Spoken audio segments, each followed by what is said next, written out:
Hi, just a quick one about the allegory of the cave. There's a bit of sun there. Look, get outside in father-in-law's garden. It's sun for 10 minutes. Says the allegory of the cave, or Plato's cave, was presented by the Greek philosopher Plato in his work Republic to compare the effect of education and the lack of it in our nature. Well, like we know, like I've told you, like I've shown you, the state-run education system, the education that we get in the Western world, anyway,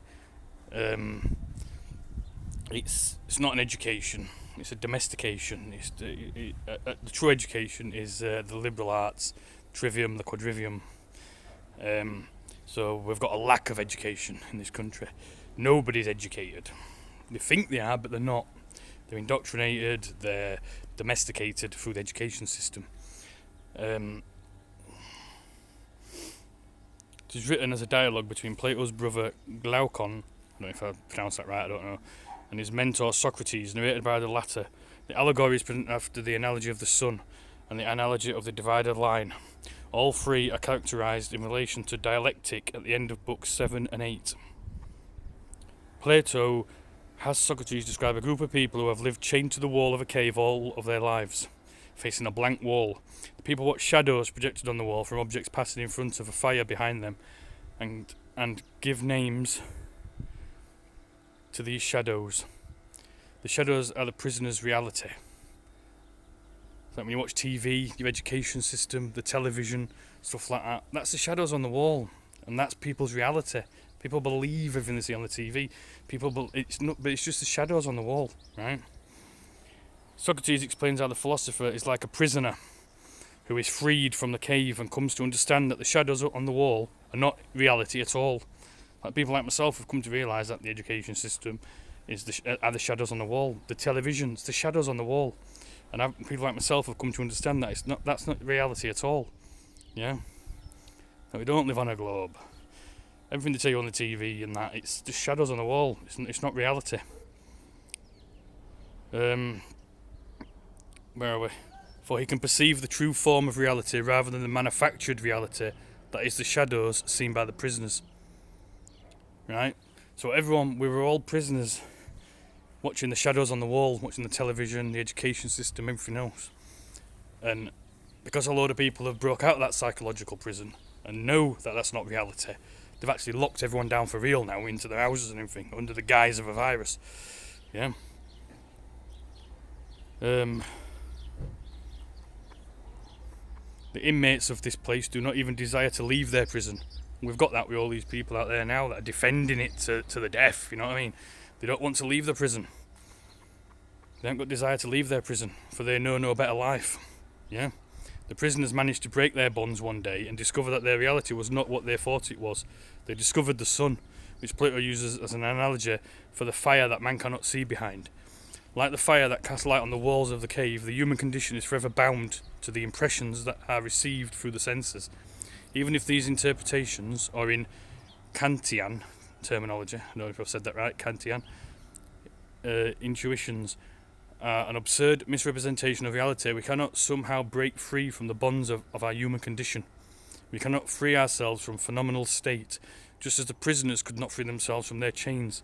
If ever we were to miraculously escape our bondage, we would find a world that we could not understand. The sun is incomprehensible for someone who has never seen it. In other words, we would encounter another realm, a place incomprehensible, because theoretically it is the source of a higher reality than the one we have always known. It is the realm of pure form, pure fact. Socrates remarks that his allegory can be paired with previous writings, namely the analogy of the sun and the analogy of the divided line. The analogy of the cave is also called analogy of the cave, myth of the cave, metaphor of the cave, parable of the cave, and Plato's cave. So, in summary, here's a little depiction here, and a little bit underneath. I'm not going to read all that. Plato begins by having Socrates use Glaucon. So imagine a cave where people are being imprisoned from childhood. Important to note that they were, based on text, imprisoned from childhood but not from birth. So the education system starts putting you in that cave and looking at the shadows on the wall from the age of 5, not from birth. Yeah. These prisoners are chained so that their legs and necks are fixed, forcing them to gaze at the wall in front of them and not look around at the cave, each other or themselves, which is what's happened to people. Yeah. Behind the prisoners is a fire, and between the fire and the prisoners is a raised walkway with a low wall behind which people walk, carrying objects or puppets of men and other living things. People walk behind the wall so their bodies do not cast shadows for the prisoners to see, but the objects they carry do. Just as puppet showmen have screens in front of them at which they work their puppets. The prisoners cannot see any of what is happening behind them. They are only able to see the shadows cast upon the cave wall in front of them. The sounds of the people talking echo off the walls, and the prisoners believe these sounds come from the shadows. Socrates suggests that the shadows are reality for the prisoners because they have never seen anything else. They do not realise what they see are shadows of objects in front of a fire, much less that these objects are inspired by real things outside the cave which they do not see. The fire, or human-made light, and the puppets used to make shadows are done by the artists. This can be compared to how illusions are made with light and sound today, with electronics, videos, movies, 3D visuals, television. Yeah. Plato, however, indicates that the fire is also the political doctrine that is taught in a nation-state. The artists use light and shadows to teach the dominant doctrines of a time and place. Also, few humans will ever escape the cave. This is not some easy task, and only a true philosopher with decades of preparation would be able to leave the cave up the steep incline. Most humans, or most people, or individuals, whatever word you want to use, will live at the bottom of the cave, and a small few will be the major artists that project the shadows with the use of human-made light. Plato then supposes that one prisoner is freed. This prisoner would look around and see the fire. The light would hurt his eyes and make it difficult for him to see the objects casting the shadows. It's a bit like cognitive dissonance, I'd say. If he were told that what he is seeing is real instead of the other version of reality he sees on the wall, he would not believe it. Well, we get that a lot, don't we, as well? We see that a lot with people. You tell them the truth, because we've seen it. People like myself have seen the truth. We've been out there, we've found the truth, everything else. People don't believe it. You can tell them till you're blue in the face, they won't believe it. In his pain, Plato continues, the freed prisoner would turn away and run back to what he is accustomed to. We've seen that with a lot of these people about when it comes to the shape of the earth and all this stuff that's going off now. People just run back to what they're accustomed to. They don't want to know. They shut the mind off. Yeah, that is the shadows of the carried objects. He writes, it would hurt his eyes and he would escape by turning away to the things which he was able to look at, and these he would believe to be clearer than what was being shown to him. Plato continues, suppose that someone should drag him by force up the rough ascent, the steep way up, and never stop until you could drag him out into the light of the sun. So basically, drag him out and show him exactly what's going on and everything else.